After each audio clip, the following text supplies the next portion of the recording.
Season 4. Season 4 is where it fully sinks in what My Hero Academia is.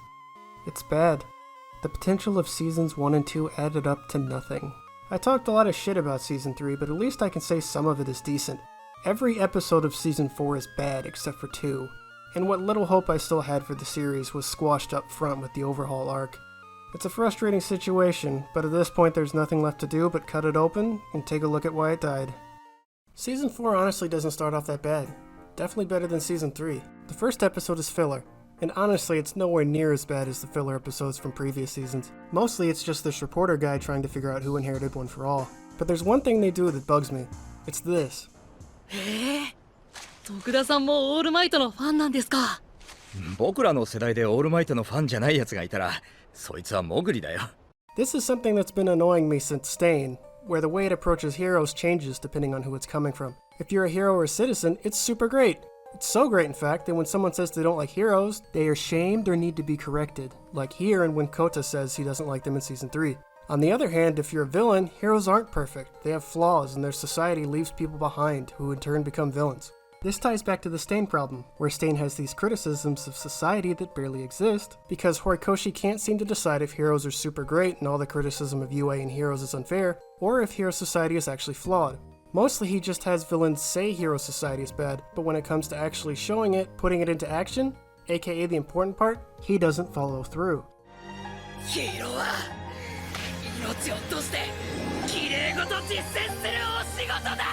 The other big scene before Overhaul is Kirishima's thing. I do have a problem with this subplot, but it'd be easier to address it later when it's more relevant. Which leads us to Overhaul. The Overhaul arc is bad, but in strangely new ways. Rather than it failing due to the usual suspects like the villain being poorly written or no one ever dying, it suffers from new problems like lazy storytelling methods and poor production quality. A quick recap.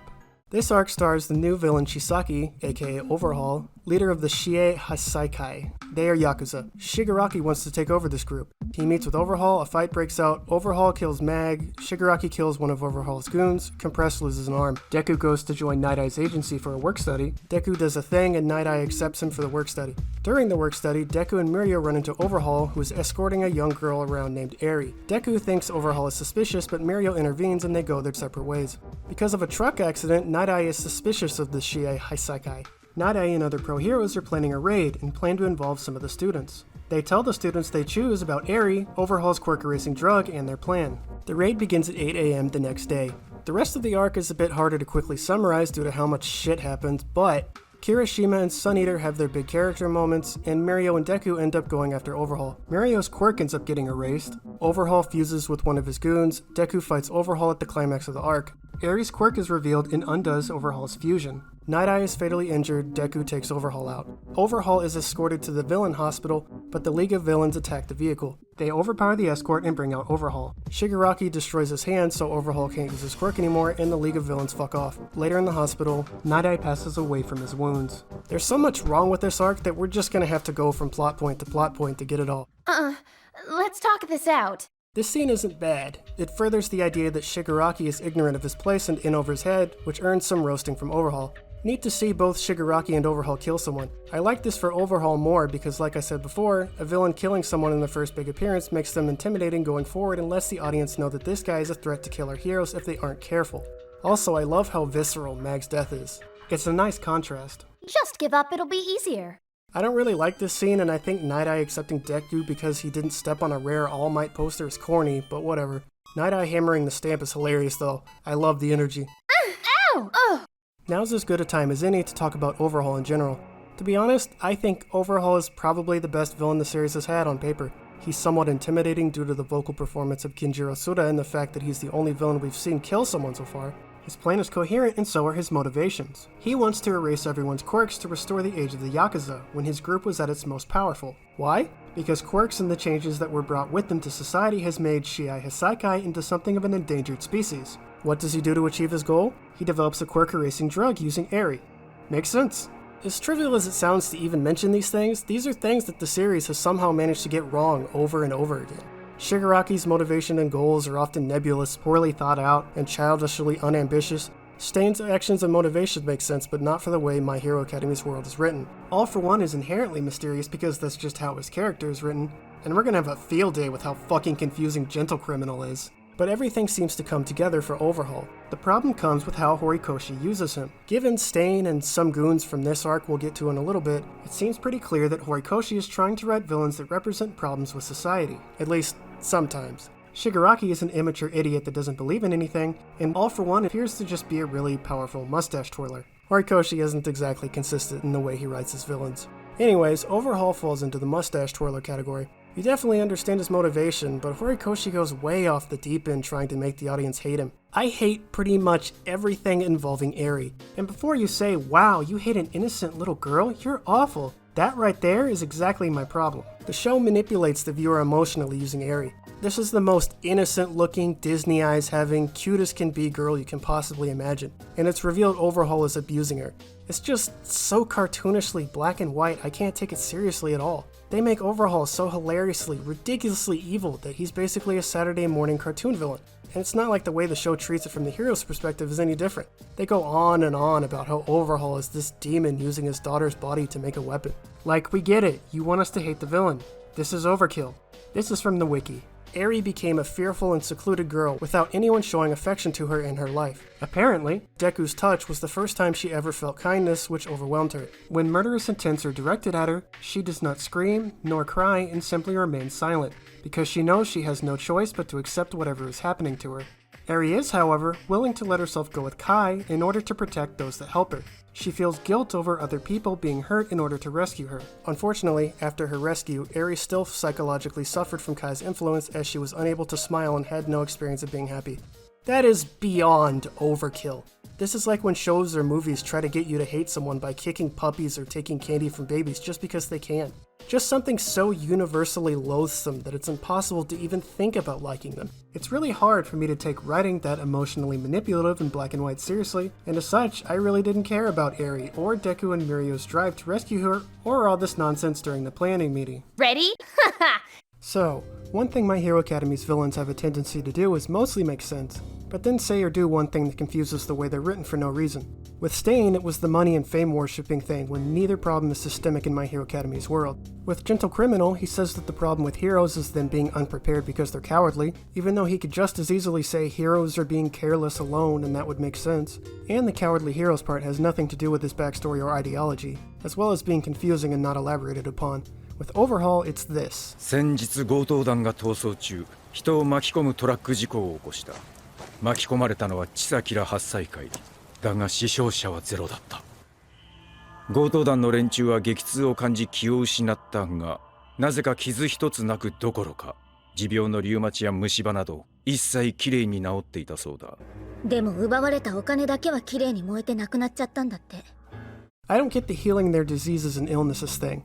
It explains how his quirk works, but it's confusing since the action doesn't align with how the character is written overall. He has a pretty notorious disregard for human life, and the Eri thing frames him as a mustache twirler, so using his quirk to heal random people feels out of character considering. Plus, they never properly elaborate on the sickness he's talking about. He uses his quirk to heal the illnesses of criminals committing a crime. He also said Deku has the hero illness. I don't really see what connects the two. It feels more like how SCP-49 describes the illness he believes only he can cure. Except in that case, at least it's supposed to be vague. The other problem is his design. Overhaul's design consists of 3 different ideas for a character, none of which are properly realized due to having to coexist with the other 2. You have the crow imagery, the mysophobia thing, and the Yakuza thing. The least pronounced of the 3 is the Yakuza stuff. I'm guessing mostly because the crow stuff supplants it when he puts his boss into a coma. Here's the thing about that though. He doesn't stick out as much among the other villains after you do that. And I know what you're about to say. How can you say that? He has a big plague doctor mask on his face. Okay, but the show's primary antagonist has this design. One of the reasons All for One sticks out, for example, is the tuxedo. Same for Gentle Criminal. He has a dapper look that makes him clearly stand apart from the show's other villains, which is important because of the way those 2 are divergent from the rest of the show's villains. But with Overhaul, the jacket and mask together just make him look like any loser in the League of Villains. Now, there are definitely merits to his design, specifically the mask. First, the mysophobia thing plays its way into him wearing it, but also the surgical gloves. Second, wearing something as archaic as a plague doctor mask is an interesting commentary on Overhaul and his group being an anachronism in modern society. And third, the plague doctors historically were delusional weirdos who thought they could heal people of a disease they believed only they properly understood, even though they rarely actually heal people. That seems pretty fitting given the hero illness thing. Overall, I like the mask. The jacket is what I don't like. The show doesn't fully commit to one idea for his transformation. The plague doctor imagery has to split time with the crow imagery, which in turn results in a mess of a design. I think it'd be better off just committing to the plague doctor imagery for the reasons I described earlier. So here's how I think you fix him. Cut that bit about him curing those villains, downplay Airy, cut the crow imagery as one, it's heavily associated with Airy and the Airy stuff sucks, and two, its influence on his design makes him less distinguishable from the show's other villains. That means ditching the jacket, but you can keep the face mask, and elaborate more about what the sickness is he keeps talking about. There you go, now he works. The reason I went through all that effort to try and clean up his character rather than just dismissing him like Shigaraki is because I think Overhaul is My Hero Academy's best villain by virtue of being the closest to being done well. Unlike Stain and One for All, whose problems are tied to massive systemic problems with the show's writing and world building I'm not even sure you can fix anymore, Overhaul's issues are small and isolated. He even kills people. I certainly like that. He just needs to be cleaned up a bit. This one's gonna hurt. Then we have the raid itself. The raid starts off pretty dumb, with the police and heroes standing outside their headquarters in broad daylight. What happened to being glad Deku and Mirio didn't go after Overhaul earlier because it would have tipped them off and given them a chance to flee? Apparently, the reasoning is they want to read the police warrant, which... I think this is dumb because there's no real need to enforce the idea that the heroes value doing things properly. This would imply that there are consequences when they don't, which, as we went over earlier, is not the case for pro heroes or the students of UA. You can do whatever the hell you want and plot armor will protect you. So why bother with the warrant here? It's goofy. Once the raid starts, it becomes a bit harder to track everything. People get split up, multiple fights and events are happening simultaneously, it's a mess. So let's just tackle each problem area as it comes along. This is easy. One of the most deflating aspects of this arc is just how bad it looks. The time when Bones actually put effort into making the visuals engaging is long gone. This arc is low energy and looks like corners were cut all over the place. Granted, there are some decent cuts here and there, but mostly it just looks like piss. The best way to illustrate why this is so deflating would probably be this scene.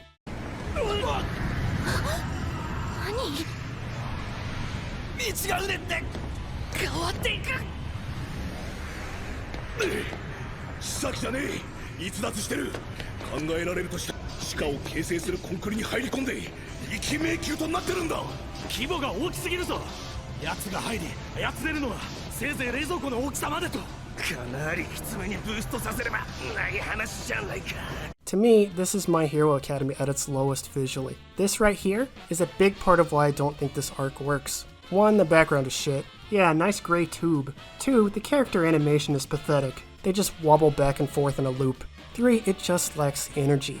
This may be a brief shot, but it bugs me so much because it's so lazy and flat that it ruins any possibility of the viewer being engaged by the visuals. Also, if you think this looks fine, here's some clips from Paprika, basically the same thing, except done well.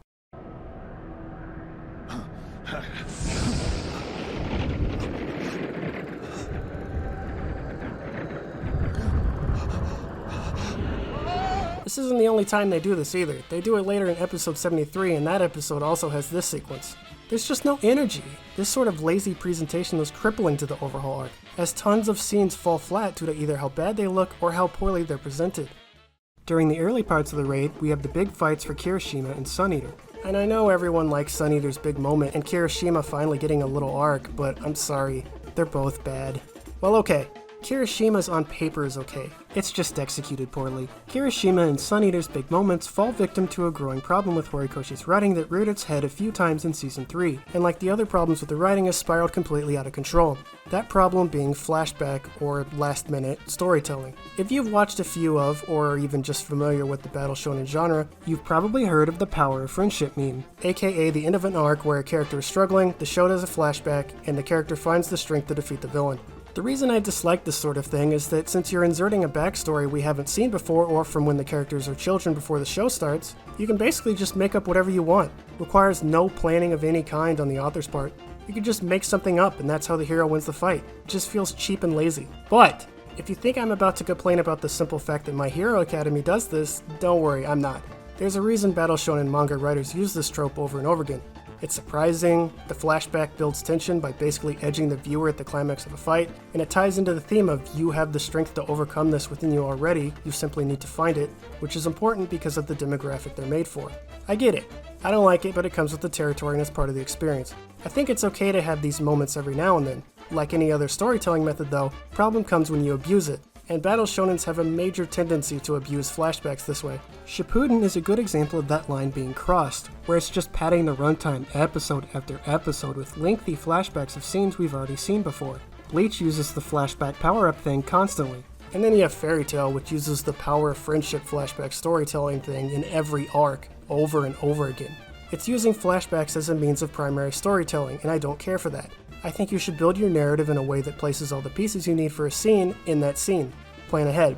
Anyways, in the context of battle shonens, I think flashbacks are bad when you use them too much, they're excessive in length, or you try to use them to develop a character the audience doesn't care about at the last second. In this arc, My Hero Academia does all three. First, Kirishima. Now, Kirishima's arc isn't nearly as bad as Sun Eater's. There are things I like. For example, 心に男気がありゃ個性だと関係ねえ男気ヒーロークリムゾンライオットならばそう言うだろう I like this, as Kirishima is one of the few heroes that isn't inspired by All Might, and we at least already know enough about Kirishima to care, but it just isn't done well. 1. The show pauses for 8 goddamn minutes of flashbacks. That is ridiculous. You are stopping an exciting fight so you can show us things that happened years ago. In this instance, it's the sheer length of these flashbacks. Kirishima gets his arm injured, 8 minutes of flashbacks, the power of flashbacks gives him the courage to fight again. That is bad writing, but as I said earlier, it's part of the battle shonen experience. Fine, whatever. I'm not seriously going to complain that a battle shonen character wins with the power of friendship. I can, however, criticize the show for using it repeatedly within the same arc to the point where it feels like Horikoshi is doing it because he's too lazy to actually plan anything out. And then we get to Sun Eater. Sun Eater's arc is bad because it's rushed as shit. It's hinted at when he's introduced as a character at the end of Season 3, is introduced in more detail at the start of Season 4, and then resolved midway through Season 4. That is way too quick, especially for a character we've just been introduced to. I barely know this guy, and now it's time to pay off his arc? We as an audience haven't been given enough time to get to know Sun Eater yet. At least Kirishima has been around, so when they start shoving in his mini-arc, I'm like, alright. I think the show has earned an arc for him after keeping him involved in the story this long. With Sun Eater, I really don't care. I might care if his characterization were done well, but it isn't. In this instance, Horikoshi tries to write too much of Sun Eater's character through flashbacks during his big character moment. This goes back to what I said earlier. Flashbacks can be used effectively so long as they aren't abused or used poorly. Here, it is used as a primary storytelling method, which I dislike. After all, Sun Eater is in the middle of a fight, and I have learned more about him from these flashbacks than I have from the entire rest of the show thus far. And because of that lack of prior characterization, I don't care. That is bad storytelling. Is that supposed to hurt? Mirio's arc is a little better than Sun Eater's. Granted, I was already tired of the flashbacks with Sun Eater and Kirishima, and then they do the same thing for Mirio too. But unlike Sun Eater, I think they work in a lot more characterization into the scenes that are actually happening currently, like this moment. 俺は依然ルミリオンだありえない榊の個性はまだ効いているはず無敵化のような個性は失ったはずなんだこいつは It's pretty good. It implies that his quirk isn't what makes him a good hero, which ties back into the idea the show posed to the viewer back in Season 1. Do you need a quirk to be a hero? Plus, it works as a nice juxtaposition to how Sun Eater just gave up when his quirk was erased. Of course, his quirk isn't permanently erased. I predicted this the second he was shot with it. Not that it being impermanent is the worst thing ever. To even have Horikoshi develop this theme at all and take a risk like erasing Mirio's quirk for a while are things I definitely appreciate. And I wasn't going to ignore that considering I literally complained about the lack of this exact thing. More flashback storytelling, don't know Mirio well enough yet to care. Yeah! Yeah!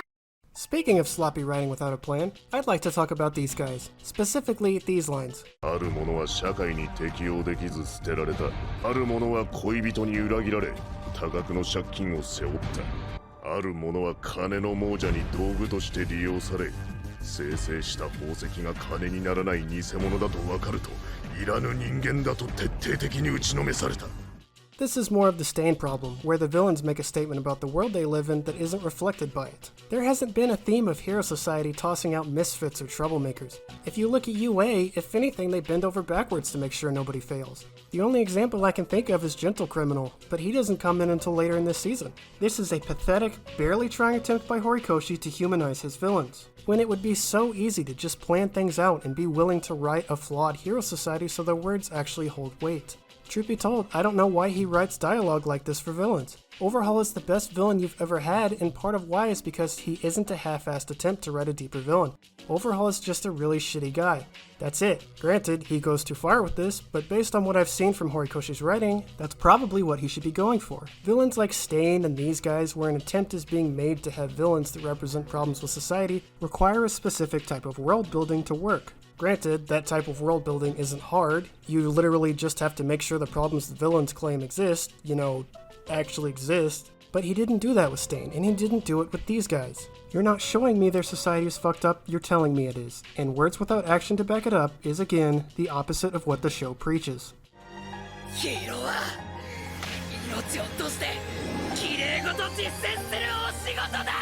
Come and get it. It's been a while since we talked about Shiggy and the League of Villains in any depth. They come back in this arc, and their contributions only serve to make me even more confused about Horikoshi's direction for the series. Most of my criticisms of the League of Villains up to this point are made moot if they're written to be idiots on purpose so they can develop into something great later. To avoid talking about them constantly, I've been operating under this assumption. The way Horikoshi writes their dialogue and actions in this arc still seem to point to them being dumb, or at least simple-minded. Like these lines. 気に食わねえやつはぶっ壊す。私も私のやりたいように生きやすい世の中にできるものならしてみたいと思うのです。ねえトムラ君、何のために辛くて嫌なことしなきゃいけないの？ This is not exactly a motive with a lot of depth or intrigue, and furthers the impression that the villains in the show aren't really that bright. But then, at the end of the arc, we get the scene where the League of Villains take out Overhaul. Let me say this now. The only reason the League of Villains is able to pull this off is because the heroes do something incredibly stupid. They had Overhaul be taken to a villain hospital with no escort except for the driver and one pro hero. How fucking stupid can you be? You launch this massive raid to arrest him, he causes all this damage and destruction, and you don't think you might want to send a few more pro heroes into police escort? Fucking morons. And because of this, the League of Villains is able to overpower the one driver and one hero escorting Overhaul and take him out, preventing him from using his quirk. At this point, I can't tell where Horikoshi is going with the League of Villains. At the beginning, I assumed they were supposed to be stupid and incompetent, so they could grow and become more threatening over time. But them being stupid has never really stopped. Shigaraki's raid in Season 1 was a failure that only resulted in a bunch of his goons getting taken out and getting mocked by All Might and the students. In Season 2, his interactions with Stain still paint him as just dumb and immature, as do his actions elsewhere, like when he mindlessly released Nomus to just attack stuff. The Nomus didn't accomplish much either. In Season 3, the Forest Training Camp raid was mostly a failure. They did get Bakugo, but he was rescued the next day. So much for that. And then here, the League of Villains does end up getting the upper hand over Overhaul, but that only happened because the heroes were stupid, which it seems is how most of the plot progresses since the start of Season 3. I guess maybe this is Horikoshi trying to make the League seem like they're growing in power and becoming more competent, but it doesn't really work. Shigaraki has not been getting smarter. The world around him has been getting dumber. This isn't the only time something like this has happened either. 様子は外傷はなし。無抵抗でおとなしいとのことですが、呼びかけにも一切応じず口が聞けないのではと。Why are the cops handling something so dangerous All Might could barely defeat it? Does that sound smart? It's like, okay, maybe Horikoshi is making the heroes stupid on purpose to legitimize the criticism of UA and heroes, but then you have shit like this. この事件で護送のバックアップをしていたサンドヒーロースナッチが死亡、警察側にも重傷者が多数出た模様です。犯人護送中の襲撃事件という前代未聞の失態。昨日からずっとこの話だね。And how Deku was complaining about the media being unfair when they criticized UA in Season 3. The show keeps acting like the heroes are being treated unfairly. I can't figure out where he's going with any of this shit. His writing is so inconsistent. The episodes after the Overhaul arc are honestly pretty good. Well, they're at least definitely superior to the horror I just witnessed. They play with some interesting ideas that were sidelined for another bad villain arc. They again touch on the idea that there's a hole in Hero Society that was left after All Might retired that Endeavor isn't able to fill. It's also interesting to see them developing Endeavor like this, having him embracing his status as the #1 hero to improve as a person. This moment is a bit more human, and I think that's somewhat interesting. And then you have, whatever this is.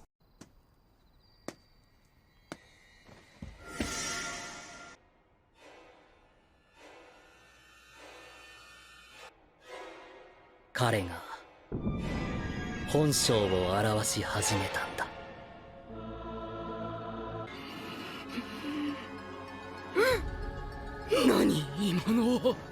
今の青山くんだよな。なんでベランダ？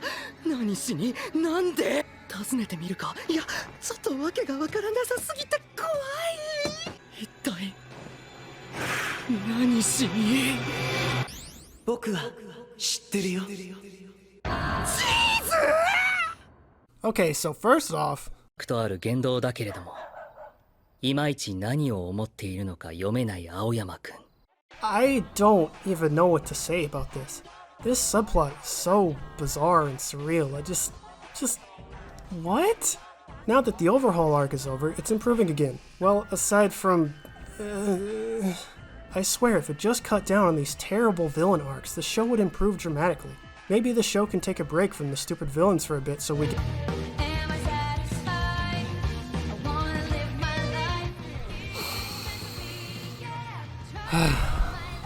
Okay. One might think that after Overhaul, Horikoshi might be getting close to figuring out how to write a good villain. He came close to having a villain that represents societal problems with Stain, he came close to having a fun mustache twirler with Overhaul, and All for One would have been good had he accomplished more before he was captured. And it kind of blew my mind when I watched the next arc because, I don't know how, but he is actually getting worse. Gentle Criminal is the most baffling of the show's villains so far, mostly because it was difficult to tell what Horikoshi was even going for. Like with Stain, I was confused by Gentle Criminal and wasn't sure what statement the show was trying to make with him the first time I watched this arc. It took until I was basically done with editing to fully figure him out. Getting to there was a painful process, and that started with the first scene he appears in. Good writers, a lot of the time, will use a character's first appearance and what they do in that scene to tell you things about them. The first major scene for Gentle Criminal is this one. 見たことあるぞ。お前、動画サイトを賑わせてる。ヒーローたちが来る前に、このブリーフケースに現金を。ああ、1000円札は10枚単位でまとめてくれると助かります。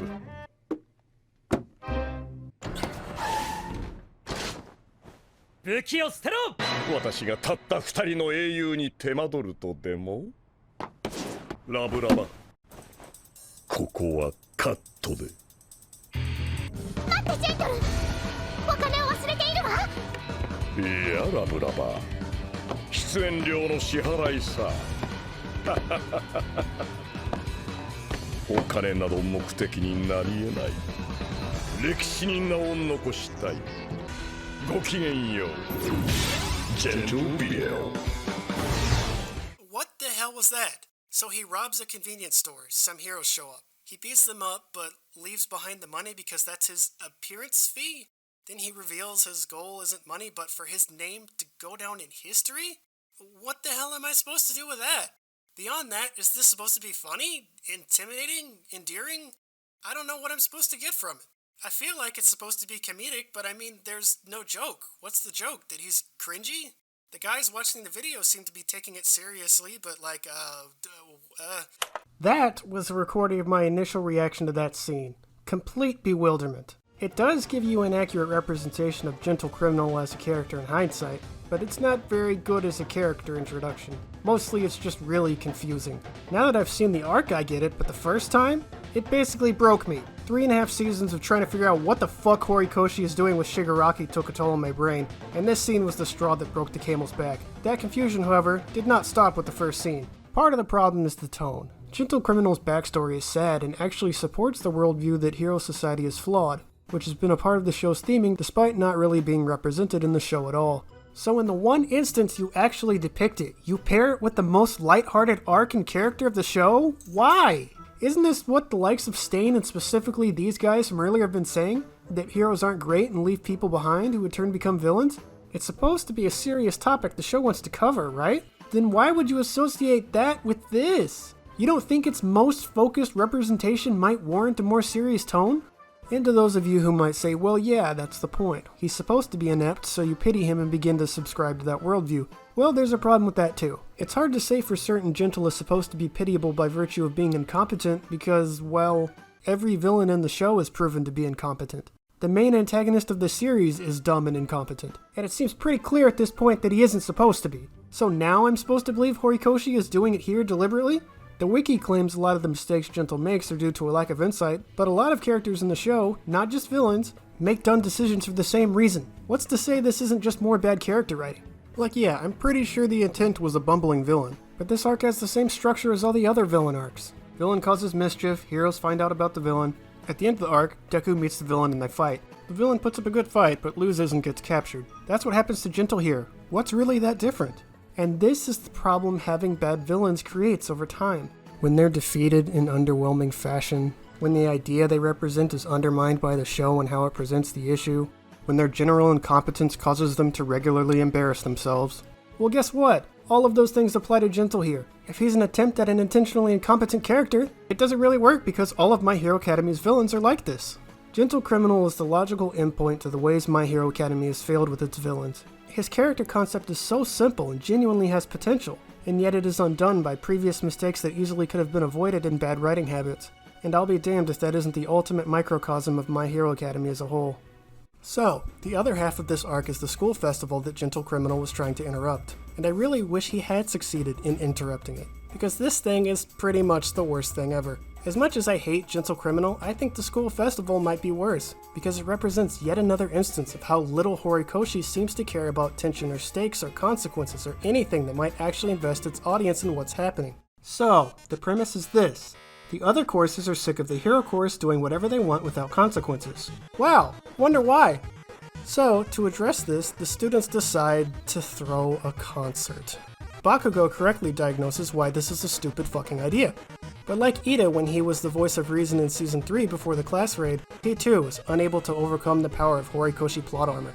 So this entire concert idea is fucking stupid. Bakugo is right. It is performative garbage to distract people from the issue rather than addressing it genuinely. And this is an issue I have wanted addressed since basically the start of Season 3. Since the students were allowed to sneak out literally at the same time as teachers from UA were making that press conference talking about how they were sorry and how they're going to take accountability. All that word vomit that meant nothing.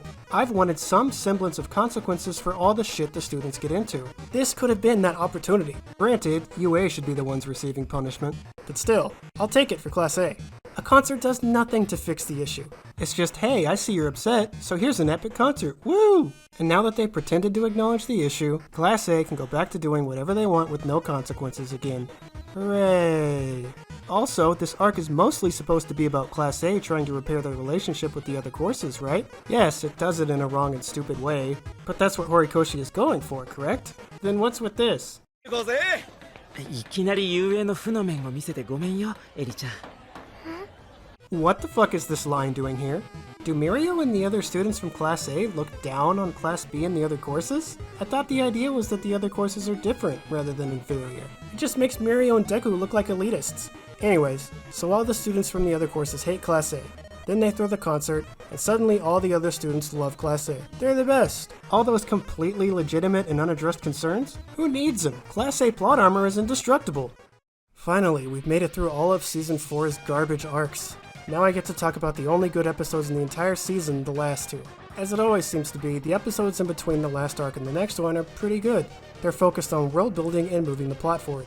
Yes, it's mostly exposition and setup. But without the main plot lines to distract him, Horikoshi again allows himself to focus and dig into some interesting ideas and craft some world building.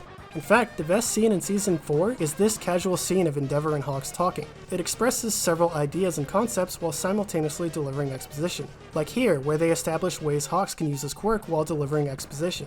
Good stuff! Or here, where they illustrate what Endeavor's flaw is and the reason he's struggling to replace All Might as a symbol of peace, by playing the citizens' reactions to Endeavor and Hawks side by side. This is an idea they've been toying with for a while, and it's nice to see Horikoshi following through with an idea, something he usually isn't a fan of. Also, for the first time in a while, the show actually made me laugh. Episode 77 is pretty good, but the best episode of Season 4 is definitely 88. It again expresses how the outlook of citizens has changed since All Might retired. All Might's entire thing was that when he showed up, people were reassured just by him appearing. Here, Endeavor, aka the new #1 hero, shows up, and everybody panics anyways. It expresses an idea you've established ahead of time. Good job, Horikoshi. Excellent. Episode 88 also has the best visual direction of all of Season 4. The end of the Overhaul arc may have had the best animation technically, but I think this scene has much better direction. And that's Season 4. Somehow that dumpster fire ended on a positive note. There's one thing we can take away from Season 4 though, it's that it would really suck to be the lady with a roach head. Overall though, My Hero Academia is not in a good spot. It has declined every season due to both Horikoshi's ineptitude as a writer, but also Studio Bones' declining production quality. I have very little hope for Season 5, but there might be a ray of hope for this once promising series. And of all places, it comes from the second movie. Heroes Rising blew my mind because it's kind of the opposite of the first movie. Whereas 2 Heroes looked horrendous and like they threw most of it together in a month, movie 2 looks good, especially compared to the rest of the series, where 2 Heroes somehow looked worse than the series. Granted, it does have a problem with the characters sticking out against the backgrounds, but still, Heroes Rising looks infinitely superior to the series. The entire time I was watching it, the dominant thought I had was, holy fuck, why does this look so good? Like, really?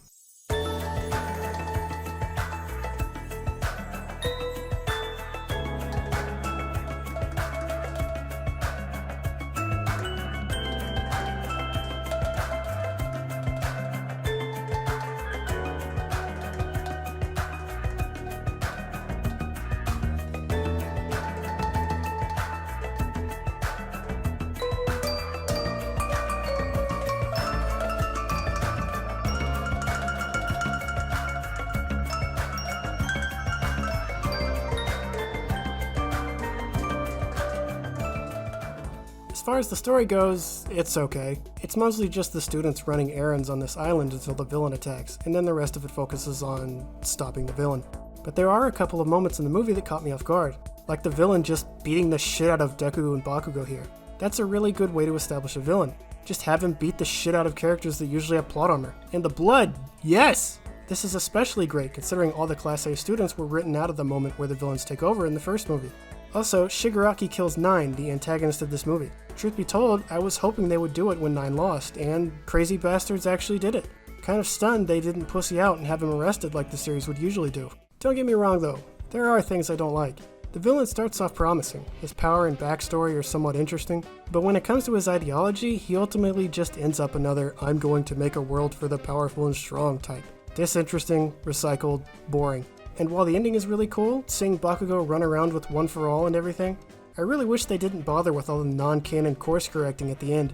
This is a battle shonen movie. Everyone knows that what happens in them never affects the main story, so don't worry about making sure there aren't any plot holes for the next season. No one cares! Overall though, Heroes Rising is, if you choose to look at a movie's production as an indicator of quality for an upcoming TV series, a glimmer of hope. It at least points to Studio Bones proving they can still put together a solid production if they need to, which is something I just didn't believe anymore after how disastrous seasons 3 and 4 were visually. I think I've pretty well established how and why the My Hero Academy anime declines as it goes along, so I'll use the conclusion to clarify a few things that might get misconstrued. 1. Some of you might be asking, why did you make 3 videos on a series you don't like? Well, that's the thing. My Hero Academy isn't inherently bad. After all, it started off well. But its potential is being wasted by 2 entities, and I think it's very easy to fix most of the problems that are plaguing it.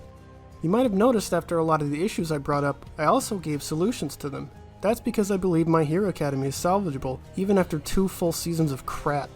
I would never throw away hundreds of hours of my life making a video about something like Fairy Tail, because I don't think it has any real value. All I would say is, it's really bad and don't watch it. You can't fix something that is broken on paper, that doesn't even have a solid blueprint to be good. But My Hero Academy is not like that. It could be good if its issues were ironed out, and I think that alone is reason enough to make these videos. 2. It was not my intention to use the Hunter x Hunter, FMA, and Naruto comparisons to do the whole LOL other show better thing. That's dumb, and I think it would be disrespectful to both Kishimoto and Horikoshi. It was also not my intention when comparing to say the show should always do what Naruto or Hunter x Hunter did. That isn't really fixing My Hero Academy, it's changing it into something I like more. And to be honest, I don't really want every new shonen to be like those shows. They should strive to carve out their own identity. But if you're going to utilize the same tropes, I think it's more than fair to illustrate how My Hero Academy doesn't use them as effectively, and why that is. 3. I don't hate Horikoshi and I don't hate My Hero Academia. I like the potential it had, and I'm frustrated with Horikoshi for wasting it with lazy writing. He's clearly a very talented illustrator, which is all the more reason to be frustrated with Bones for making his show look like ass. And it's always possible some of the things I attributed to Horikoshi could actually be the result of an editor or Jump or something. You never know. I'm happy for him that his manga is super successful, and I'm sure he's a nice guy. He just happens to have written a popular manga that he's pissing away the potential of. I'd like to end things on that note, because that's the most important thing I want to express here. My criticism of My Hero Academia comes from a love of the battle shonen genre, and that love makes it very hard for me to watch Horikoshi continue to spin gold into bronze.